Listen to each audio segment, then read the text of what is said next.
بسم الله الرحمن الرحيم الحمد لله رب العالمين وصلى الله على سيدنا محمد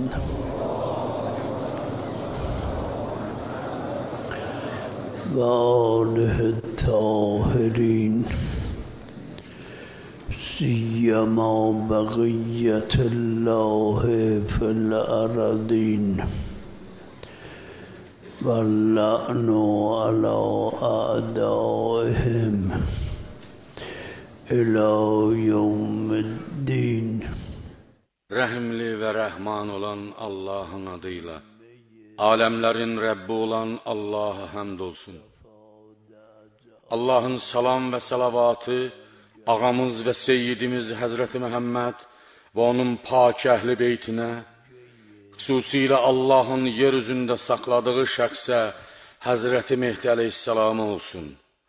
Allah qiyamət gününədək onların düşmənlərinə lənət etsin. Keçmiş bəhslərimizin ümumi nəticəsi bu cümlədə əhatə olunur ki, Xatəmül Ənbiyadan nəql edilən hədisə əsasən, Fatimə-i Zəhranın narahat olması, onun narahatçılığı, könlünün açılması isə onun könlünün açılması deməkdir. Peyğəmbər sizə nə verirsə, onu götürün, ayəsinə uyğun olaraq, İslamın bütün qrupları, hansı məzhəbə aid olmasından asılı olmayaraq, Fatimənin əzasını bu müsibətin əzəmətinə uyğun şəkildə təşkil etməlidir. Bu məsələ Allaha ibadət məsələsi deyil. Bu və ya digər məzhəbə mənsubiyyətdən asılı olmayaraq, Allaha və Xatəmül Ənbiyaya imanın tələbinə əsasən, sarsılmaz sünnətin hökmü ilə Fatimiyyə şüarlarının bərpasıdır. Bu mövzu və araşdırmaların nəticəsi odur ki, Fatimiyyə təkcə şiələrə aid deyil, Qur'ana, Allahın rəsuluna və sünnətə imanı olan hər kəsə aiddir. Saydıqlarıma imanı olanlar sözsüz ki, Xatəm narahat olduqda narahat olmalı, sevindikdə isə sevinməlidirlər. Bu məsələ müqayisəsi özü ilə olan məsələlərdəndir. Ancaq bu məsələdə iki dəstənin, qrupun işi, vəzifəsi daha çətindir. Birincisi, alimlər və müsəlmanların kitabın, həmçinin sünnətin incəliklərini anlayıb, məsələyə olduğu kimi vaqif olan xüsusi şəxslərdir. Sözsüz ki, bu təbəqənin vəzifəsi daha çətindir. İkinci təbəqə, Siddiqə-i Kübra ilə qohumluq əlaqəsinə malik olan və onun övladlarından sayılanlardır. Bu təbəqənin də aydınlaşdırılmasına ehtiyac duyulan xüsusi bir məsuliyyəti vardır. Müsibətin əzəmətinə gəldikdə isə, Şiə məzhəbindəki sünnətin bəyanına əsasən burada bir hədisi qeyd etmək kifayətdir. Qarşıdan Fatimiyyə günləri gəldiyi üçün, bu əza sabahdan başlayıb Cəmadüssani ayının 3-də başa çatır. Gərək o həzrətin fəzilətlərini, başına gələn hadisələri təbliğ edən məclislər, mərasimlər məmləkətin bütün güşələrində izdihamlı olsun. Bu, hər bir müsəlmanın, xüsusilə də bu məzhəbin davamçılarının zəruri işlərindəndir. Şiə təriqi ilə qeyd olunan rəvayətlərin biri kifayətdir və o rəvayət budur. Bu sənəd, hədisin silsiləsi, fiqhi baxımdan Şeyx Ənsari kimi bir alim üçün ən mühüm fiqhi məsələlərdə hüccətdir, əsasdır, dəlildir. Silsilədə vasitəçilərin az olması həmin hədisi olan inamın qətiliyində mühüm məsələlərdəndir. Bu hədisin birinci tərəfi. İkinci məsələ, rical elmində mühəddislərin, hədislərin nə dərəcədə etibarlı olduğunu araşdıran elm sahəsi bu ravilərin, rivayət edənlərin kimliyi və onların rəvayətləri məsələsidir. Rəvayəti söyləyən mühəddislərin hamısı Şeyx və Nəcaşi kimi qədim əshabın etimadı və təsdiqi ilə etibarlı şəxslərdir. Bir nəfər ümumi təsdiqə, etimada əsasən etibarlıdır. Bu ümumi etimad Şeyx Tusinin Qüddə, Əli ibn İbrahimin təfsirdə qeyd etməsindən irəli gəlir. Rəvayəti söyləyənlər də qeyd etdiyim kimi bu xüsusiyyətlərə malikdir. Rəvayətin mətni belədir. Bu forma davam edici zamanı bildirir. Yəni, Allahın Rəsulu daimən belə edərdi, təsadüfən yox. Allahın Rəsulu Fatiməni çox öpərdi. Ayşə bunu bəyənmədiyini dedikdə Rəsulullah dedi, ey Ayşə, mən meyraca aparılarkən cənnətə daxil oldum. Cəbrail məni bir ağaca yaxınlaşdıraraq onun meyvəsini mənə verdi. Mən meyvəni yedim. Rəvayətin özəlliyi, özünə məxsusluğu bundan ibarətdir ki, onun bədənini formalaşdıran maye, nütvə, məni yedirdən və içirdən Allahımın yanında gecəliyirəm məqamında əmələ gəlməlidir. Bu həqiqətlər heyrətamizdir. Ancaq hər kəs üçün yox, həmin gecə Meyracın əzəmətinə vaqif olub, hansı qürbün, yaxınlığın baş verdiyini bilənlər üçün heyrətamizdir.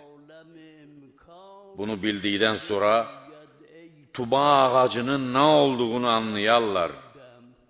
O ağacın xüsusiyyətləri nədən ibarətdir? Bu elə bir ağacdır ki, cənnətdə bütün ümmətlərin Peyğəmbərinin qəsrində o ağacın, Tuba ağacının bir kökü mövcuddur. Onun cisminin yaranma mənşəyi olan həmin nütvə belə bir ağacdan, ağacın meyvəsindən əmələ gəlmişdir. Daha sonra buyurdu, mən yerə qayıtdım və Allah həmin ağacın meyvəsindən Fatiməni mənə verdi. O həzrət, Peyğəmbər bunu belə açıqlayır. Heç elə bir vaxt olmadı ki, mən onu öpəm və ondan Tuba ağacının iyini almayam. Bədəni belə olan şəxsin görəsən ruhu necədir? Burada ruhla bədənin arasındakı əlaqə, bədənin ruhla mütənasibliyi ilə bağlı dərin məsələlərdə müfəssəl şəkildə izah ediləcək bir mövzu vardır. Bütün bu incəlikləri nəzərə almaqla, əgər bədən Tuba ağacındandırsa, cismin mənbəyi ordandırsa, bəs onda ruhun mənbəyi hardandır? Bədən belə bir bədəndirsə, bu bədəndə yerləşən nəfs, ruh necə bir nəfsdir? Elə buna görə də bu həqiqətlər aydın olduqdan sonra 6-cı imamın dediklərinin mənası müəyyən qədər aydınlaşacaq. Ne üçün Fatimə adlandırılmışdır? Ne üçün?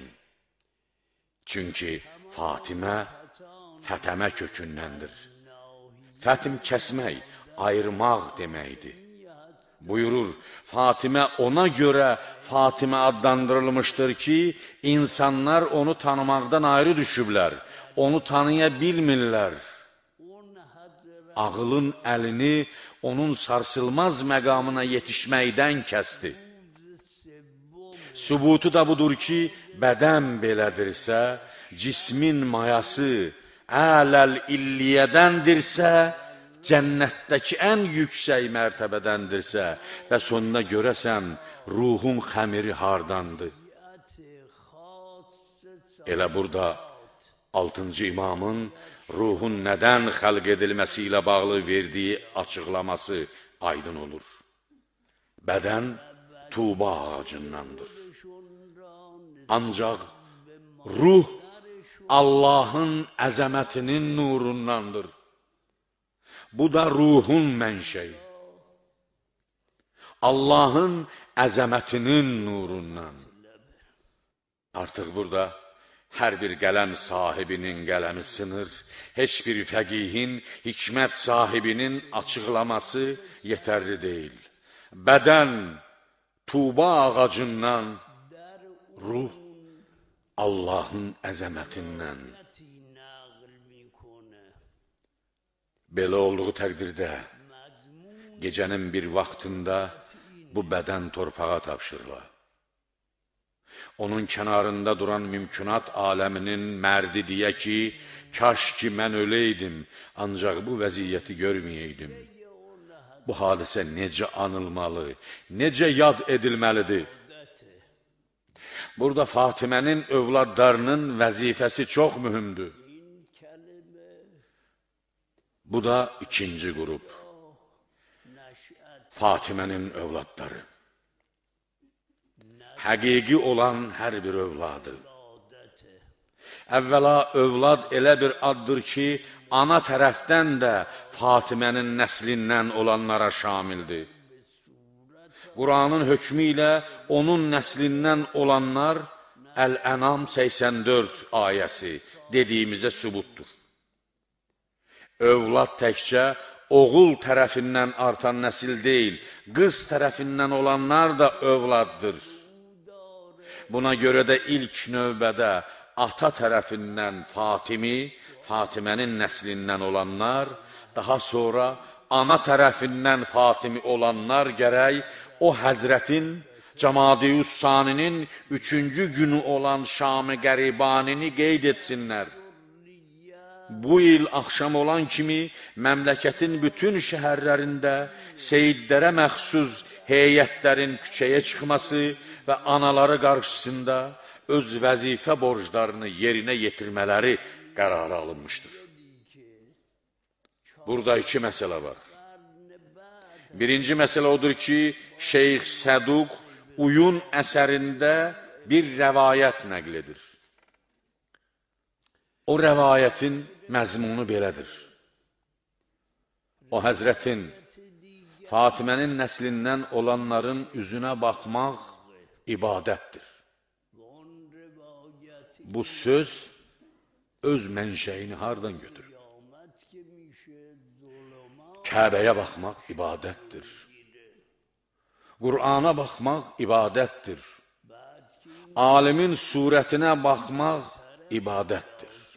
Yalnız onunla qohumluq əlaqəsi olan bir Fatiminin, Fatimə nəslinə mənsub olan kəsin üzünə baxmaq ibadətdir. 8-ci imamdan sual olunur ki, baxmaq ibadətdir dedikdə Fatimənin nəslindən olan imamlara baxmaq nəzərdə tutulur. İmam cavab verir ki, Fatimə nəslindən olan bütün şəxslərə baxmaq nəzərdə tutulur. Yəni, Seyid 14 əsr sonra da gəlsə, yenə onun üzünə baxmaq ibadətdir. Bu bir rəvayət. İkinci rəvayət Səduqun Əmali əsərindədir. Rəvayətdə budur ki, qiyamət günü məhşəri bir zülmət bürüyər. Bu zülmət hər tərəfə çöktükdən sonra məhşərdə nurlar parıldamağa başlar. Cəmaatı heyrət bürüyər ki, bunlar kimdir? Mələklərdir, peyğəmbərlərdir, bəlkə şəhidlərdir.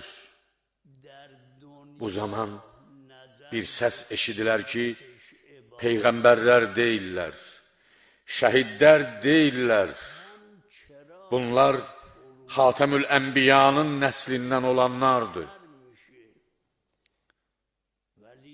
Hər bir seyid iki xüsusiyyəti özündə birləşdirərsə, birinci, Rəsulullahın yolundan çıxmasın, ikinci, günahın kirinə bulaşmasın. Budur seyiddə dünyada üzünə baxmağı ibadət, qiyamətdə isə onu məhşərin yanar çırağına çevirən. Lakin bütün bunlar nəyin bərəkətindən irəli gəlir? Gərək bunun kökünü, səbəbini tapaq. Rəsulun nəslindən olan Ələvi Seyyid və Seyyidələr yalnız Siddiqe-i Kübranın yolu ilə olanlardır, ondan törənənlərdir. Bu da dünyanın möcüzələrindəndir. Nə üçün onlar bura, bu yüksək məqama çatıblar? Bu imtiyaz öz başlanğıcını hardan götürür? Mənşəyi budur. Dünyadan getdikdən sonra artıq olar, baş verənlər deyilməli deyil. Evdə heç kim yox idi. Fəqət Əsma bud. Yalnız Əsma evdə idi.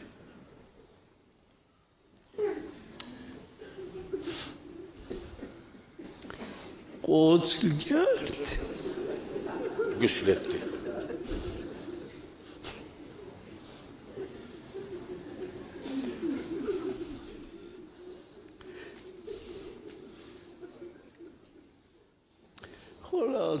Xülasə, sonra iki oğlan uşağı gəlib Əsma, anamıza nə olub soruşdu.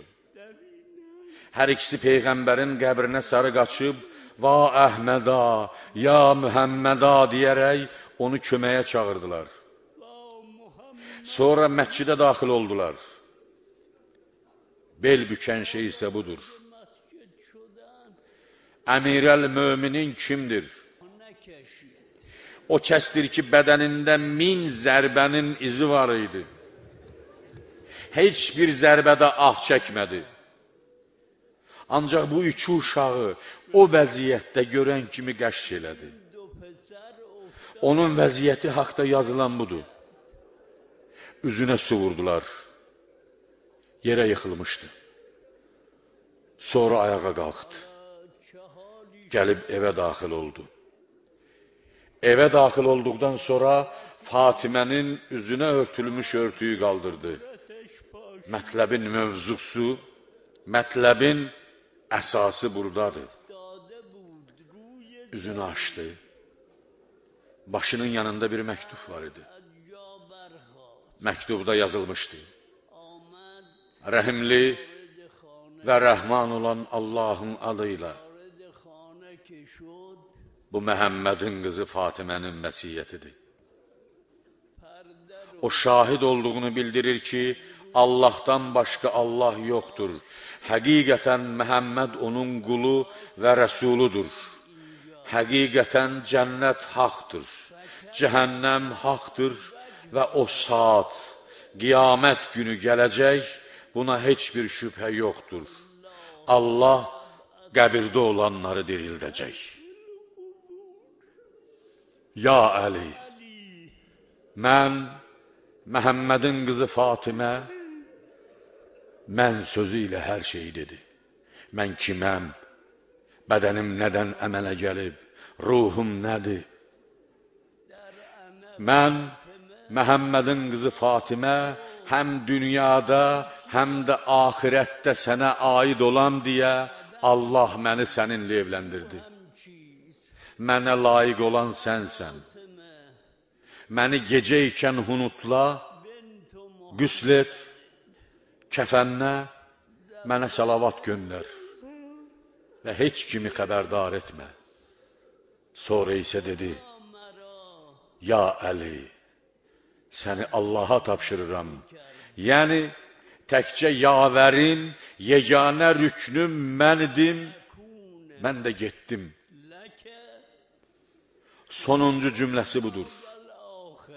Seyyidlər artıq başa düşsünlər ki, hansı vəzifələri var.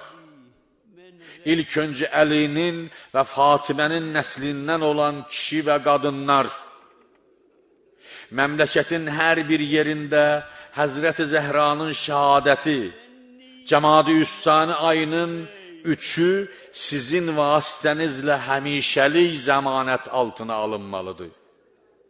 Axşam düşdükdən sonra Şam-ı Qəriban, Seyyidlər küçəyə çıxsın. Seyid olmayanlar da onların arxasınca gəlsin. Ne üçün? Çünki bu bir təbliğdir. Kimsə bunu tövsiyə, təbliğ edib. Kimsə təbliğ üçün vasitədir. Sizə çatdırmaq istədiyi məsələ nədən ibarətdir?